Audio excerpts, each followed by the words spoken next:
If you ask most NBA fans why LeBron never won Defensive Player of the Year in certain seasons, you'll hear a few common answers. Voter fatigue, strong competition, narrative, and to an extent all of those are true, but they don't fully explain it. Because when you really look at LeBron at his defensive peak, especially in 2013, you're looking at a player who could guard every position on the court, anchor a top defense, and impact the game in ways that don't always show up in the box score. So the question isn't just why didn't he win? The better question is, what actually determines who wins an award like Defensive Player of the Year? And once you start digging into that, you realize something deeper. These decisions aren't just about performance. They're shaped by how we define value, how we measure impact, and how we've been conditioned over a very long time to recognize certain kinds of contributions over others. Defense is one of the hardest things in sports to measure. Offense is straightforward. Points, assists, efficiency, it's all clearly tracked. Defense is different. Yes, there are stats, blocks, steals, defensive rating, but those only tell part of the story. A blocked shot shows up, a steal shows up, but what about everything else? The rotation that prevents a layup before it happens, the positioning that forces a player to pass instead of attack, the communication that keeps an entire defense organized. Those moments don't always have a stat attached to them, but they matter just as much, sometimes more, and that creates a problem. Because the more complex a player's defensive impact is, the harder it becomes to isolate. And historically, when something is harder to isolate, it becomes harder to reward. And that raises a bigger issue that goes beyond any single season or player. Because award systems don't just measure performance, they simplify it.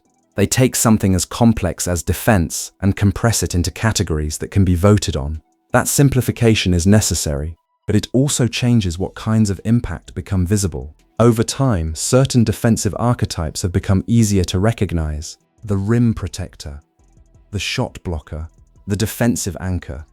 These roles are clear, they're visible, they fit neatly into how we understand defense. If a player protects the rim at a high level, it's easy to point to that and say, that's the foundation of a great defense. And a lot of the time, that's true. But it also means that other forms of defensive impact, especially ones that are more fluid or less visible, don't always get the same level of recognition. At his peak, LeBron James wasn't just playing one defensive role, he was playing all of them. He could switch onto guards, wings, and bigs. He could protect the rim in certain situations. He could disrupt passing lanes, rotate across the floor, and control the pace of a possession defensively. And maybe most importantly, he could adapt. Instead of anchoring the defense in one spot, he was constantly adjusting to what the offense was doing. That kind of versatility is incredibly valuable, but it's also difficult to define. And when something is difficult to define, it doesn't always fit neatly into award voting. The best example of this comes from the 2013 season. That year, LeBron finished second in Defensive Player of the Year, voting behind Marc Gasol. Gasol was the defensive anchor for the Memphis Grizzlies, one of the best defensive teams in the league. He protected the rim, controlled the paint, and served as the backbone of their entire system. His impact was clear, structured, and easy to point to. LeBron, on the other hand, was doing something different. He was guarding every position, switching across the floor, filling gaps, solving problems as they appeared. Interestingly, LeBron made first-team All-Defense that year. Gasol did not. So you end up with a situation where one player is recognized as the most complete and versatile defender, the other is recognized as the central defensive presence, and the award goes to the player whose role fits more cleanly into how we traditionally define defensive value. We can talk over it, with some wine if you want to. If anybody's, I believe that trophy is for the Grizzlies.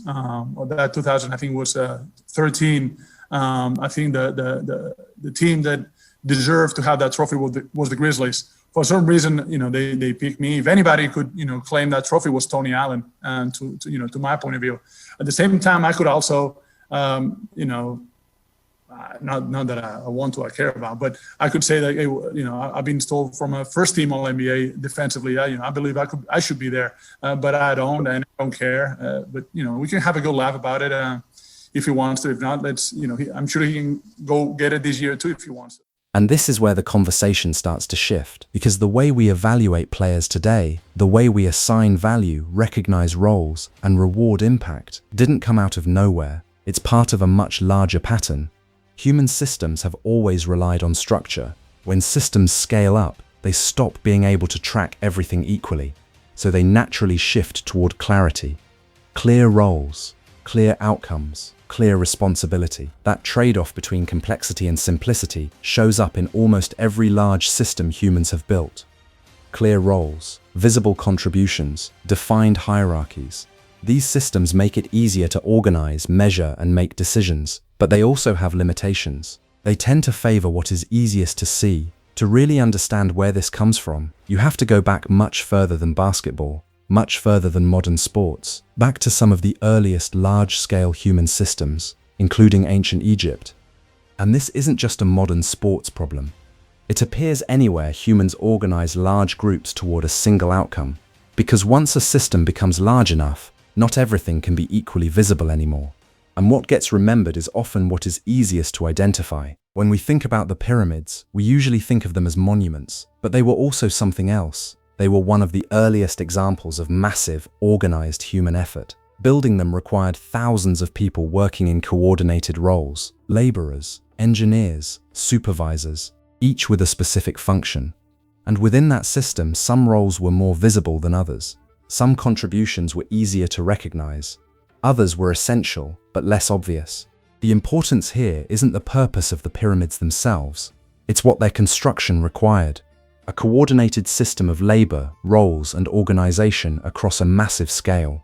And in systems like that, visibility becomes uneven by default. Imagine a structure like that. The final result is clear. The visible outcome is undeniable, but the process behind it, much more complex. The person placing the final stone is easy to associate with the finished structure, but that moment depends on countless smaller actions that aren't as visible, and historically systems tend to highlight the clearest, most direct contributions, because they're easier to understand, easier to measure, easier to credit. Over time, these kinds of structured systems evolved. They influenced how societies organize work, how institutions assign value, how people are recognized for what they do. And those same patterns carry forward into modern systems, including sports. And while this seems distant from basketball, the structure is familiar, because modern sports are also systems built on coordination. 5 players constantly reacting, rotating, and adapting together. But the way we evaluate that system still depends on what is easiest to see. Basketball didn't create the idea of roles or measurement, it inherited it, and that means the way we evaluate players, even today, is shaped by long-standing ways of thinking. So when we look at something like Defensive Player of the Year, we're not just looking at who played the best defense, we're looking at how defensive impact is interpreted. A dominant rim protector fits cleanly into the system. Their role is clear, their impact is visible. A player who does a little bit of everything, who switches, rotates, communicates, and adapts, is harder to summarize, harder to package into a simple idea, and in a system that favors clarity, that can make a difference. So why didn't LeBron win Defensive Player of the Year? So this isn't just about one award or one season. It's about how complex systems get interpreted from the outside, and how that interpretation shapes what we recognize as value in the first place. It's not that he wasn't good enough. It's not that his impact wasn't there. It's that his style of defense didn't always align with how we've been conditioned to recognize defensive value. And those patterns of recognition go back much further than the NBA. They're part of a much longer history of how humans organize, measure, and assign importance. The pyramids don't directly decide award voting, but they represent the beginning of systems that still influence how we see the world today, including how we define greatness. And once you start looking at it that way, LeBron's case becomes less about one season and more about the limits of the systems we still use to evaluate performance.